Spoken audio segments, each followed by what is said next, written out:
araw-araw. Pinakikinggan sa Luzon, Visayas at Mindanao. KBP Golden Dove Best News Program. Mula sa Head News Center ng pinakamaraming himpilan at #1 na radio network ng bayan, RMN. Ito ang numero 1. RMN News Nationwide. RMN News Nationwide. Kasama ang KBP Golden Dove Best Newscaster, Weng de la Peña, at ang maasahang broadcaster, Buddy Oberas. RMN News Nationwide. RMN News Nationwide. Headlines. Ngayong umaga sa RMN News Nationwide. Patay sa hagupit ng habagat umabot na sa 35. Ilang lugar isinailalim sa state of calamity. Ilang guro hawak pa ring hostage ng Bangsamoro Islamic Freedom Fighters dyan sa North Cotabato. Sitwasyon sa Zamboanga City, hindi pa rin bumabalik sa normal. Mga evacuees nadagdagan pa dahil sa patuloy na tensyon. Trial sa kasong serious illegal detention ni Janet Lynn Napoles agad sisimulan. Napoles nagmatigas na hindi nagpasok ng plea sa arraignment kahapon. Balitang negosyo natin, Department of Agriculture tagumpay sa pagluluwas ng tonelalang bigas sa Estados Unidos. At balita si Bayong Dagat, Muslim Brotherhood ban na sa Cairo, Egypt. RMN News Nationwide. Ikaw ba ay tutungo ng Cagayan de Oro? For the best hotel accommodation, stay at the VIP Hotel because you are a VIP. Ang kaguluhan sa Zamboanga ay nagdulot ng ibayong paghihirap at pasakit sa mga mamamayan nito. Humigit kumulang sa 100,000 Zamboangueños ang nagsisiksikan sa 30 evacuation centers ang wala pang katiyakan kung kailan makakauwi matapos masunog ang humigit sa 1,000 mga tahanan.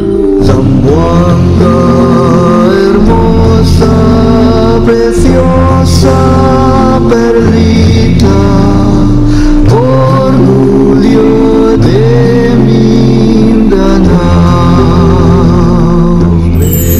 Mga kasama, ang RMN Network, radyo mo nationwide, sa pamamagitan ng 60 mga AM and FM station, 10 ng aming mga affiliate stations ay kumakatok sa inyong mga puso't damdamin na tulungan nating bumangon ang mga kababayan natin sa Zamboanga. Mission 2013, Zamboanga Crisis. Tutulong ako. Tumatanggap ang aming mga himpilan ng RMN at IFM stations at mga affiliate stations sa bawat syudad at probinsya sa buong bansa ng donasyon para sa anumang tulong na maiabot sa mga nangangailangang Zamboangueño sa ngayon. Mission 2013, Zamboanga Crisis. Tutulong ako. Prioridad ang mga noodles, canned goods, mga damit, kumot, gamit sa personal hygiene at mga gamot. Mission 2013, Zamboanga Crisis. Tutulong ako. Dalhin lamang ang inyong mga donasyon sa pinakamalapit na himpilan ng RMN, IFM o RMN affiliates sa inyong lugar. Dito sa Metro Manila, ang DZXL 558 RMN Manila ay nasa 4th floor ng Guadalupe Commercial Center at sa Makati City. Mission 2013, Zamboanga Crisis. Tutulong ako. Hoy, ang mga Pinoy daw mahilig ho mag-extra rice, di ba? Totoo po yan. Kung masarap at malasa ang ulam, talaga naman pong masarap sabayan ng maraming kanin. Tulad na lamang ng Bingo Carne Norte. Bibingo po kayo dito dahil karning-karne ang lasa, malasa at mabango pa, na mapaparami po ang kain ng pamilya nyo dahil sa lasa nito. Bibingo din po kayo sa savings dahil sa supermarket SRP ng Bingo Carne Norte, 100 grams ay 11 pesos and 95 centavos lamang. Kaya bili na ho agad kayo ho ng Bingo Carne Norte. Bingo sa presyo, bango sa lasa. RMN News Nationwide. Buenos dias, Umaga na ho ng Martes ngayon, September 24, 2013. Ito ang numero 1 RMN News Nationwide. Ako si Weng de la Peña. Mabuhay Pilipinas, ako si Buddy Oberas. Tayo po ay live na live sa DXBC 693 RMN Butuan, DXIC 711 RMN Iligan, DYHB 747, RMN Bacolod at sa DYME 783, RMN Masbate. I'm international pa rin via www.rmnnews.com, WRMN New York, USA. At syempre sa lahat ng ating mga numero 1 AM radio station sa buong bayan. Lagi ng panahon muna, patuloy ho makakaranas ang ng paminsan-minsang malakas na pag-ulan na may kasamang kidlat at kulog ang Metro Manila at mga karatig lalawigan dahil sa habagat. Sa pagtaya po ng Pag-asa, bahagyang mas maganda ang panahon ngayon kumpara nitong Lunes dahil mas kakaunti na lamang ang rainfall. Maliban ho sa Kamaynilaan na makakaranas din ang maulap na kalangitan na may minsay malakas na pag-ulan ng Central Luzon, Calabarzon at Mimaropa kung saan posible itong magdulot ng pagbaha at landslides. Magiging maulap naman mga kasama ang papawirin sa kanlurang Visayas at nalalabing bahagi po ng Luzon na may mahina pa rin hanggang katamtamang pag-ulan. Ang habagat po ay hinihila ng tropical cyclone pabok sa bahagi ng Japan, silangan ng Taiwan at hindi ito inaasang papasok sa Philippine Area of Responsibility. Agad na pumalo sa 35 ang namatay sa walang humpay na pagulang dala ng habagat sa Metro Manila at mga karatig lalawigan. Pinakamatinding na nakaranaso ng hagupit ng habagat ay ang Zambales, kung saan 30 ang namatay dito dahil sa landslides at matinding pagbaha. Isang lalaki naman ang namatay matapos nangayin ang baha sa barangay Magsaysay, Dinalupihan, Bataan. 2 katao rin ang nalunod sa Batangas sa kasagsagan ng pagulan, kung saan 2 rin ang kumpirmadong patay habang 2 pa ang nawawala sa paglubog ng motor bangka sa karagatan ng Dingalan, Aurora. Samantala ay isa na ilalim na sa state of calamity ang Olongapo City at Sablayan Occidental, Mindoro matapos bayuhin ang matinding pagulan dulot ng habagat. Bunsod ng matinding pagbahang naranasan sa Zambales, partikular na sa Subic at Olongapo, nagpaplano ngayon ang lokal na pamahalaan na bumuo ng Summit on Flooding. Ayon ho kay Zambales, Vice Governor Ramon Mon Lakbain, layo nito na makagawa ng mga paraan yung mga iba't ibang opisyales ng lalawigan para hindi na maulit pa ang pagragasan ng tubig baha sa iba't ibang lugar. Ang nangyari anya sa kanilang lugar ay masasabing pinakamalalim na pagbaha na kanilang naranasan. Kung dati hindi binabaha ang ibang lugar, ngayon nakaranas na ng pagbaha kung saan maraming aririanan ng salanta at ang masaklap ay maraming buhay din ang nawala. Matatandang umabot sa 30 ang patay sa 4 na magkakahiwalay na landslides at matinding pagbaha sa Zambales dahil sa pananalasa ng habagat. Maliban dito, may pagpulong din ang lokal na pamahalaan ng Zambales sa DENR upang humingi ng kopya ng writ of kalikasan mula sa Court of Appeals para malaman kung nasusunod nga ba ng mga mining companies sa Zambales ang nakasaad sa kasunduan. Mas maganda na ito yung pagtulong-tulungan ng provincial government at ng pamahalaang bayan ng Subic, Casileos at Marcelino para lahat po ng mga ahensya ng pamahalaan na merong kinalaman, maging yung pribadong sektor po, ay pwede hong mag-usap-usap at pag-aralan ano bang nagiging malaking dahilan bakit nagkakaroon ng ganitong mas lumalala na pagbaha at nang sa ganun ay maharap po yung mga dapat na solusyon dahil nabalitaan nga din po natin na ang nangyari ho ay meron pong mga nakita ng mga troso. Ibig sabihin kung meron pong troso nakasama po doon sa daloy ng tubig, yan po ay galing sa mga galing po sa bundok. Nagkakaroon ng pagputol ng puri ng putol ng kahoy doon at yun po bumababa at yun ang nagsasabi na may nangyayaring hindi tamang pagputol ng puno doon. Zambales Vice Governor Lakbain sa interview ng RMN. Mga kalsadang binaha sa Zambales, madadaanan na ng mga motorista ayon sa DPWH. Kasama natin sa balita si Angel Ronquillo. RMN Report. Madaraanan na ang lahat ng kalsada patungo at palabas ng Zambales. Base sa ulat ni Region 3 Director Antonio Molano sa Department of Public Works and Highways, humupa na ang baha sa mga kalsada sa Zambales. Kabilang anya dito ang Barangay Santa Rita, Olongapo City proper, Barangay Ilwas, Subic at Barangay Matain. Kahapon, inabot na hanggang lampas tao ang baha sa naturang mga lugar dahil sa walang puknat na pag-ulan bunsod ng hanging hapagata. Kaugnay nito, masusi pa rin ang monitoring ng DPWH Region 3 sa mga nabanggit na lugar. Kasama mo sa lungsod ng Maynila, Angel Ronquillo, Tatak, RMN. Nationwide. Samantala, ilang guro hawak pa rin po na bihag ng BIFF. Ito ay sa North Cotabato. Kasama natin sa balita live si Daisy Mangod ng RMN Cotabato. RMN Report. Pasado alas 3 ng hapon kahapon ay nailigtas ang 15 sibilyan kung saan 3 dito ay mga guro na ginawang human shield ng pinaniniwala ang miyembro ng Bangsamoro Islamic Freedom Fighters o BIFF. Ngunit muling nagkabakbakan sa sitio Malingaw, Barangay Polomogen, Midsayap, North Cotabato, kaya muling na-trap ang 13 mga sibilyan at hinostage na naman ang mga rebelde. Ayon ito sa pahayag ni 6th Infantry Division Spokesman Army Colonel Dixon Hermoso sa panayam ng RMN Cotabato. Sinabi ni Colonel Hermoso na ginawang human shield ng BIFF ang naturang mga guro sa kanilang pagtakas makaraang tugisin sila ng mga sundalo ng gobyerno dahil sa kanilang paglusob sa isang CVO outpost sa Barangay Rangaban pasado alas 2 ng madaling araw kahapon. Pasado alas 7 kagabi ay nailigtas naman ang 4 sa 13 na hinostage ng BIFF.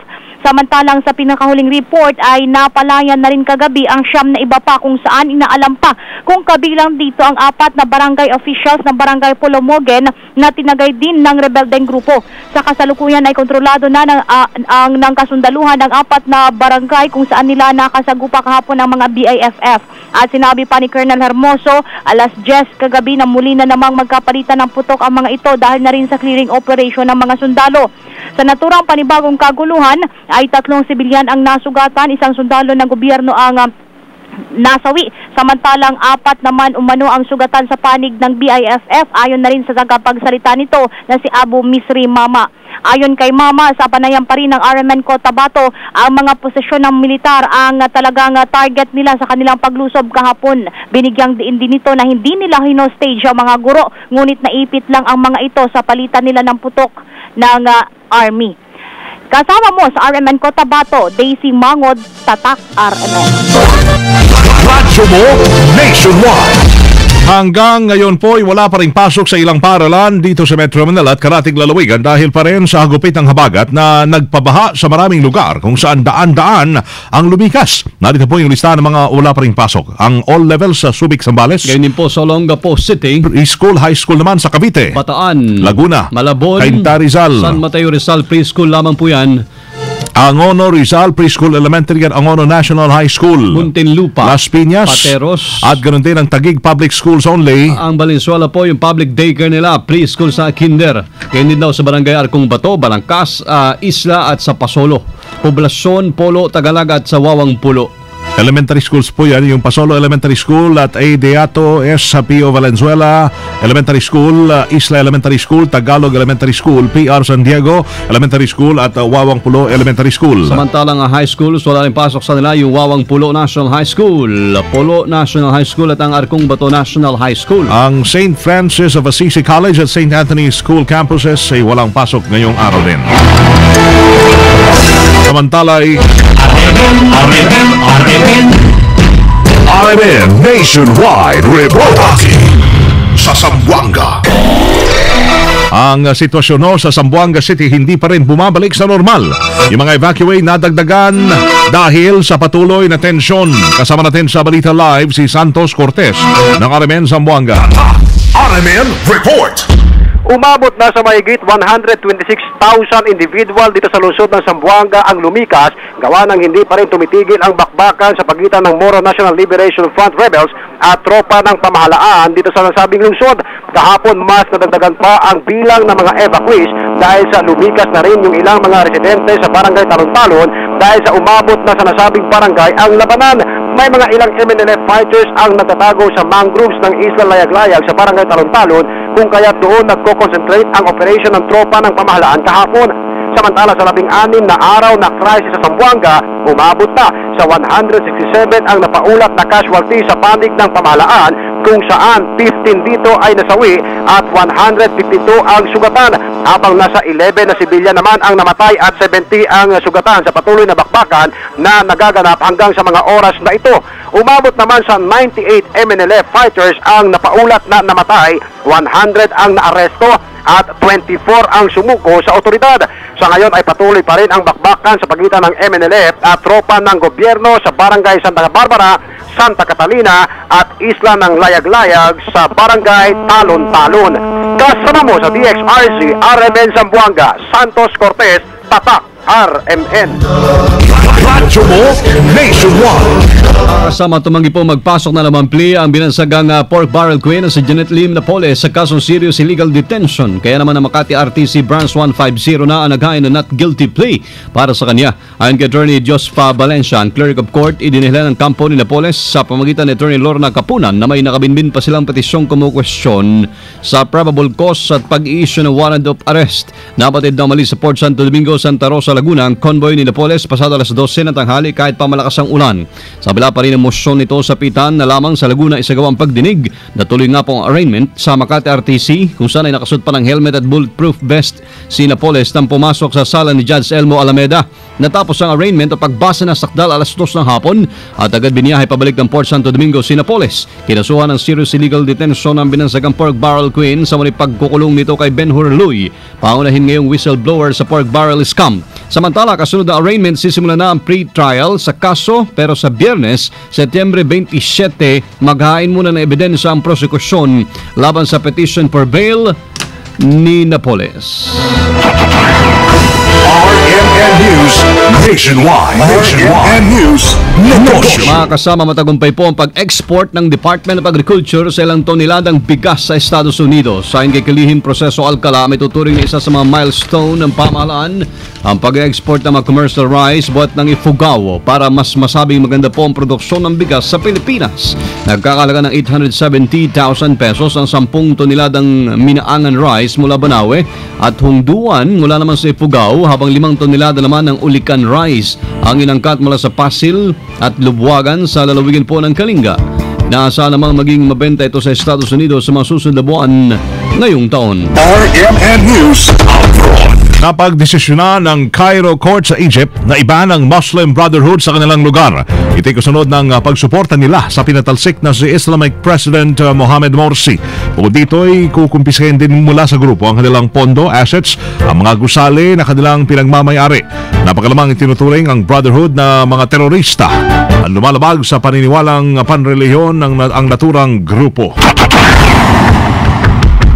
Kasama live mula po dito sa RMN Podcast Center or News Center sa Makati City, Metro Manila, Philippines. Medyo pong narinig ang numero 1 RMN News Nationwide ngayong Martes, September 24, 2013. Sa mga taga Iloilo, susunod na dyan sa nakasamang Noby Guaso at Regan Arlos sa RMN News Diretso Balitang Iloilo sa numero ng DYRI 774. Panoorin ang naging pagbabalita namin ngayong alas 7 ng umaga. Sa YouTube pa rin, itype lamang ang RMN News Nationwide. Panoorin ho yung mga pinakuling kaganapan sa Zamboanga rin sa www.rmnzambo.tv sa Ustream. Thank you, Lord, at tayo po'y nagkasama-sama muli. Salamat po sa inyo naging panahon sa amin. Kasama nyo sa Serbisyo Publiko, Weng de la Peña. Buddy Obera. Dito pa rin sa tahanan na may pinakamaraming number 1, pinakamaraming himpilan, RMN. Radyo mo Nationwide. Live via satellite. Live via satellite. RMN News Nationwide. Buong pansang pagsasarang boses ng balita. RMN News Nationwide. Oras na natin, Martes ng umaga, tatak alas 7:18 na. Tatak RMN. Sa paglinis ng bahay, dapat linisin kahit sa kasuluk-sulukan. Pulido! Yan ang turo ko sa manugang ko. Dapat